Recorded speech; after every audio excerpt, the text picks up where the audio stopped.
గాంధారి శ్రీకృష్ణుడితో ఇలా అంది, ఓ మాధవ, నా కుమారులందరూ అలసటను జయించారు. నా 100 మంది కుమారులను చూడు, దాదాపుగా వారందరినీ భీముడే తన గదతో చంపేశాడు. నా కోడళ్ళు పుత్రులను కూడా కోల్పోయి రణభూమిలో జుట్టు విరబోసుకొని పరిగెత్తుతూ ఉన్నారు చూడు. వీరందరూ గజ్జెలు కట్టుకున్న పాదాలతో చక్కని మేడలపై తిరుగుతూ ఉండేవారు. అలాంటి వీరు ఈ రోజున ఆపదలో పడి నెత్తురుతో తడిసిన ఈ భూమిపై తిరుగుతున్నారు, చేతులతో తాగుతున్నారు, దుఃఖంతో దీనులై పిచ్చి పట్టినట్టుగా ఆక్రోశిస్తున్నారు. గ్రద్దలను, నక్కలను, కాకులను ఎంతో కష్టం మీద దూరంగా తరిమి కొడుతున్నారు. ఈ దుర్యోధనుని భార్యను చూస్తుంటే నా మనస్సు ఎంతో కలత చెందుతుంది.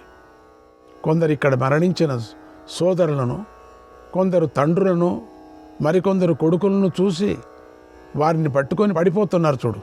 కృష్ణ, వీరిలో ఏ దోషాలు లేవు. అల్పమతినైన నేనే గత జన్మలో ఘోరమైన పాపం చేసి ఉంటాను. అదెంతో అధికంగా ఉండి ఉంటుంది కదా. యదిదం ధర్మరాజేన పాతితం నో జనార్దన నహి నాశోస్తి వార్ష్ణేయ కర్మణో శుభ పాపయోగో.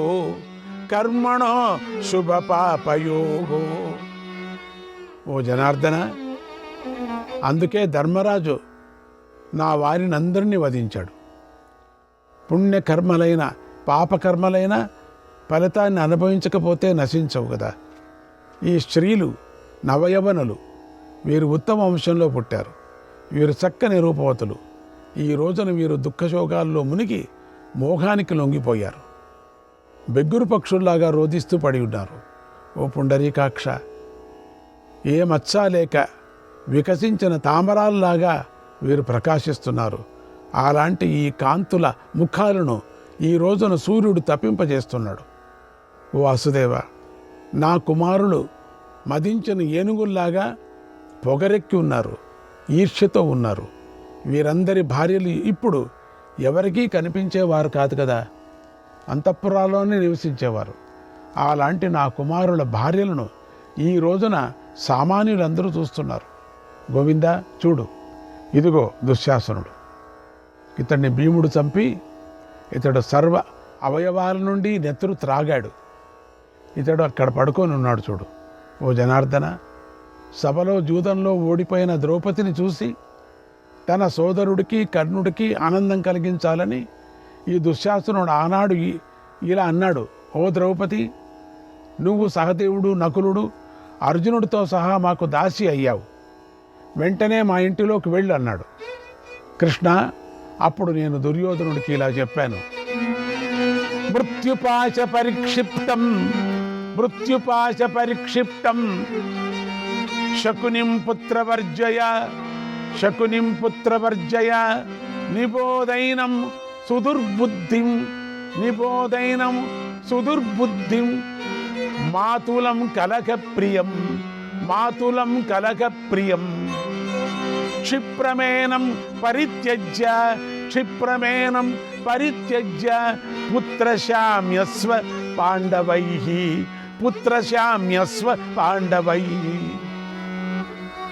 కుమారా, శకుని మృత్యుపాశాలతో చిక్కుకున్నాడు. అతన్ని విడిచిపెట్టు.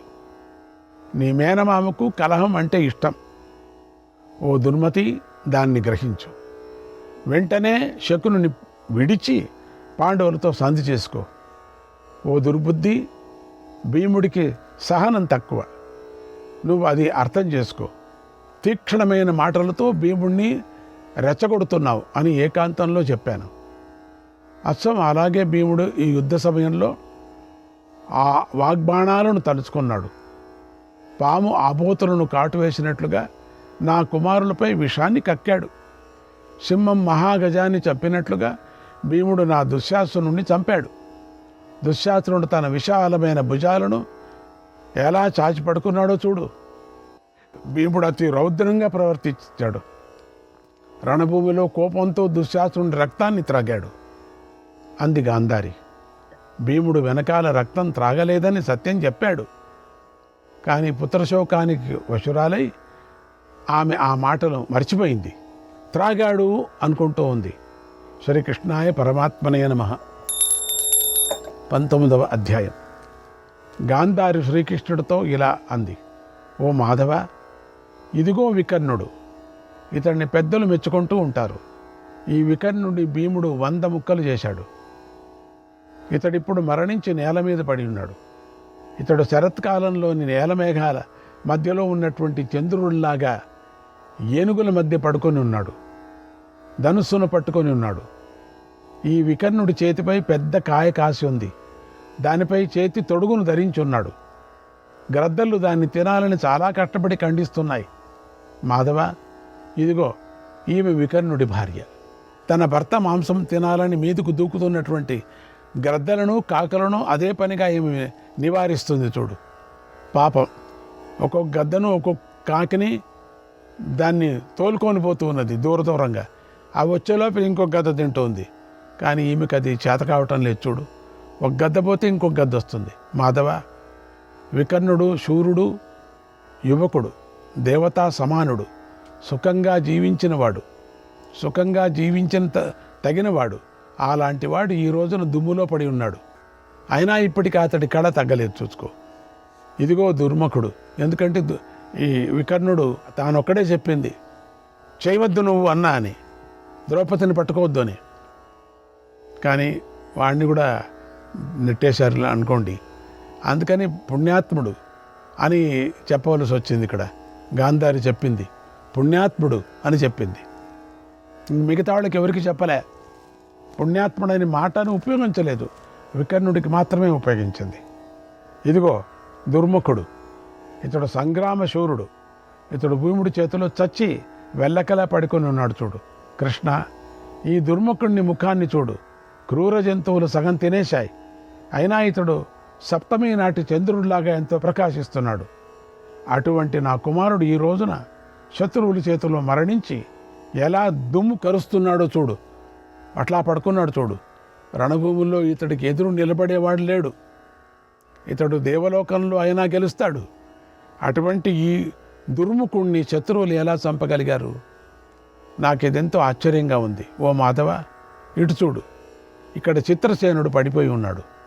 ఇతడు ధనుర్ధారులు అందరికీ ఆదర్శం.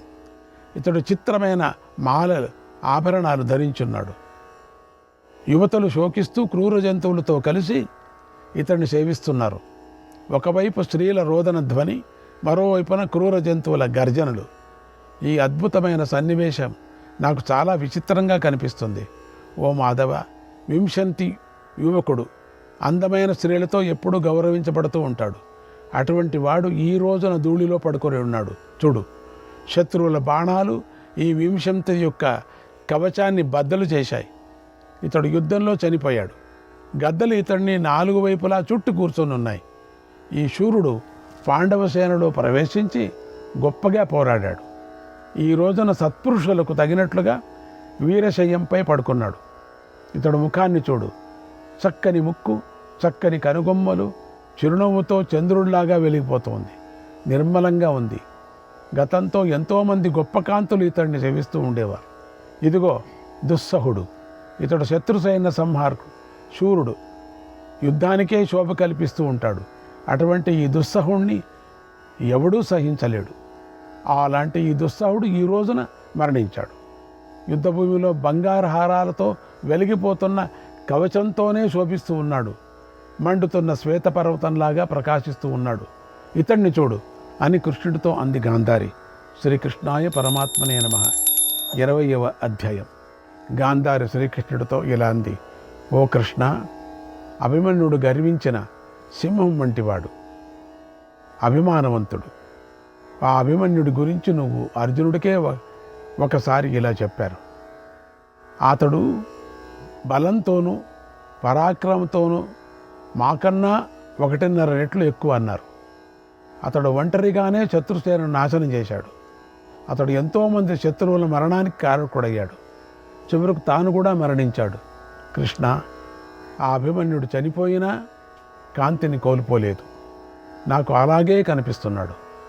విరాటుడి కూతురు, అర్జునుడి కోడలు, అభిమన్యుడి భార్య అయినటువంటి ఉత్తర చనిపోయిన తన భర్తను చూసి దీనంగా శోకిస్తుంది. కృష్ణ, ఉత్తర భర్త దగ్గరికి వెళ్ళి చేతితో తాకుతుంది చూడు. అభిమన్యుడి ముఖం వికసించింది, తామర మొగ్గులాగా ఉంది. మెడ గుండ్రని శంఖంలాగా ఉంది. ఉత్తర అభిమన్యుడి ముఖాన్ని కౌగిలించుకొని కూర్చుంది. రక్తంతో తడిచిన అతడి కవచాన్ని తొలగించింది. శరీరాన్ని పరికించి చూస్తుంది.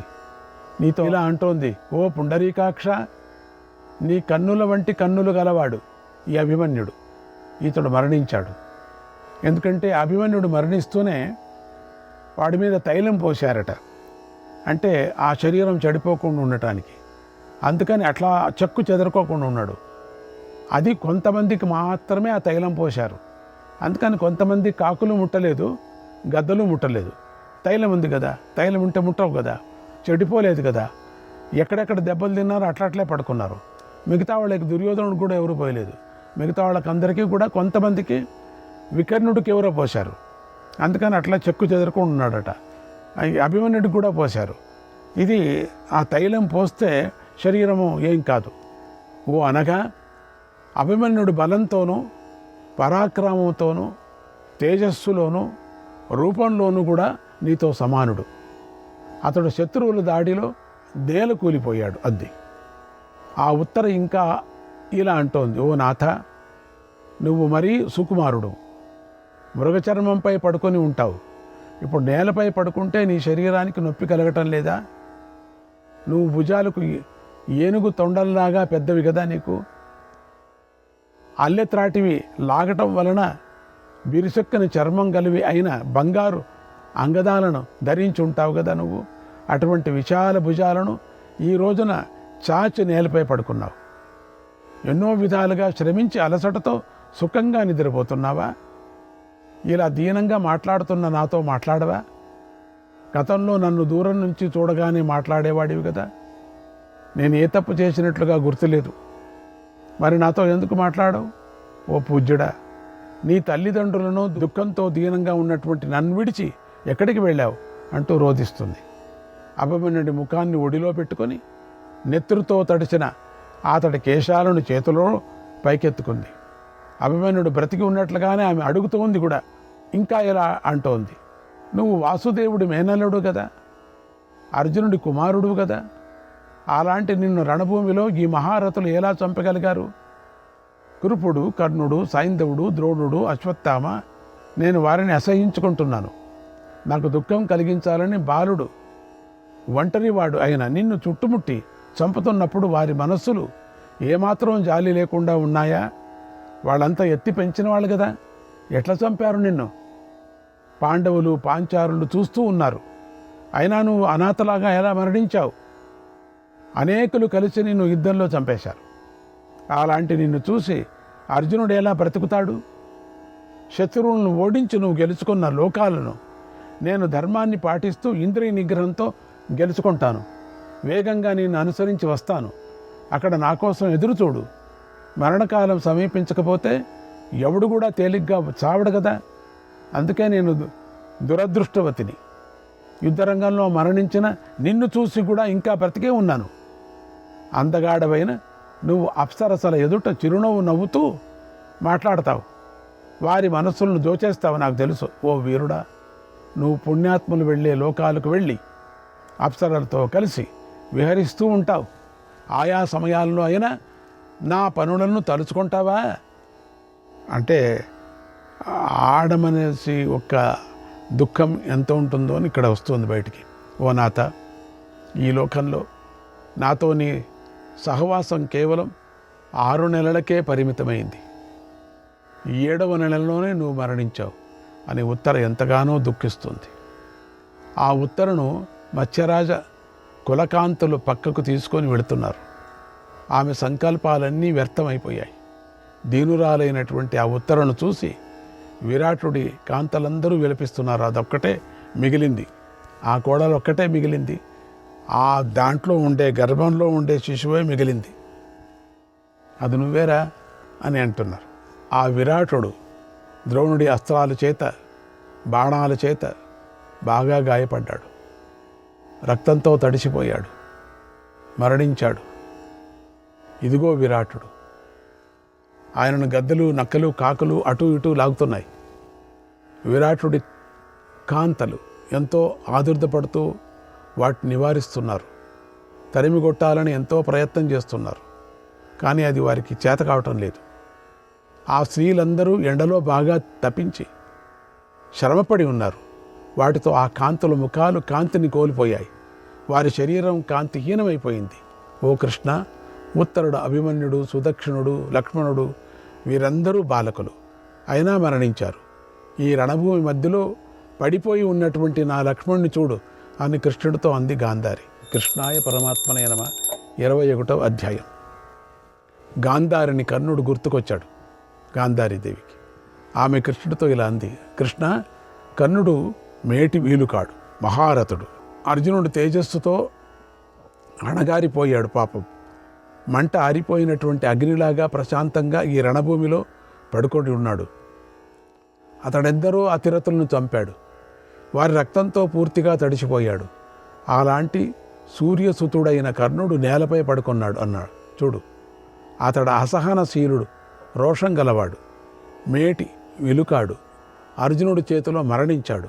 పాండవుల వల్ల నా పుత్రుడు ఎంతగానో భయపడుతూ గజరాజును ముందుంచుకొని, ఏనుగులు పోరాడినట్లుగా కర్ణుడు ముందుంచుకొని పోరాడారు. యుద్ధంలో అలాంటి కర్ణుడిని అర్జునుడు పడగొట్టేశాడు. అలాంటి శూరుడు భార్యలు జుట్టు విరబేసుకొని అతడి వద్ద కూర్చొని ఏడుస్తున్నారు. చూడు మాధవ, కర్ణుడి కొడుకు వృషసేనుడు. అతడి తల్లి నేలపై పడి ఎంత దీనంగా విలపిస్తుందో చూడు. ఓ నాథ, నీకు గురుశాపం కలిగింది. నీ రథచక్రాన్ని ఈ నేల బ్రింగేసింది. ఆ సమయంలో అర్జునుడు బాణంతో నీ తల నరికేశాడు. అయ్యో, ఎంత దారుణం జరిగిపోయింది అని బంగారు కవచాన్ని ధరించిన కర్ణుణ్ణి చూసి తీవ్రంగా బాధపడుతుంది. ఆమె వీరుడైన సుషేణుని కన్నది. అలా కర్ణుడి భార్య విలపిస్తూ మూర్ఛతో పడిపోయింది. క్రూర జంతువులు ఆ మహాత్ముడి మాంసాన్ని తినగా అతడి శరీరం కొంచెంగా మాత్రం మిగిలింది. కృష్ణపక్ష చతుర్దశి నాటి చంద్రుడు చూడటానికి వీలు లేకుండా ఉంటాడు. అలాగే కర్ణుడు కూడా చూడటానికి వీలు లేకుండా ఉన్నాడు. ఓ కృష్ణ, కర్ణుడి భార్య పైకి లేచి మళ్లీ దీనంగా కర్ణుడి ముఖాన్ని చూస్తోంది. పుత్రుడు మరణించినందుకు ఎంతగానో తప్పిస్తుంది. పెద్దగా ఏడుస్తుంది. అంది గాంధారి. శ్రీకృష్ణాయ పరమాత్మనే నమః. 22వ అధ్యాయం. పేరే శ్రీ పర్వం కదా. ఇది అంతిమగతి. ఇది ఎవరికైనా తప్పదు, అందరూ అనుభవించాల్సిందే. మరణించిన వారి గురించి కాసేపు దుఃఖించి మళ్ళీ మామూలుగా అయిపోతాం కదా. ఇది లోక వ్యవహారం. మరి దీని గురించి ప్రత్యేకించి చెప్పటం ఎందుకు? ఏడుపుల గురించి చెప్పడానికే ప్రత్యేకించి ఒక పర్వమే ఎందుకు అనుకోవచ్చు కదా. దీని ద్వారా మనం గ్రహించవలసిన సందేశం ఏమిటి అని మనం ఆలోచించాలి. అంటే ఈ ఏడుపుల ద్వారా మనం గ్రహించవలసినటువంటి ఒక మహత్తరమైన బోధ ఉంది. దాన్ని గ్రహించి ఆచరించమని వ్యాస భగవానుడు నిగూఢంగా ఒక బోధ చేశాడు. దాన్ని మనం పట్టుకోవాలి.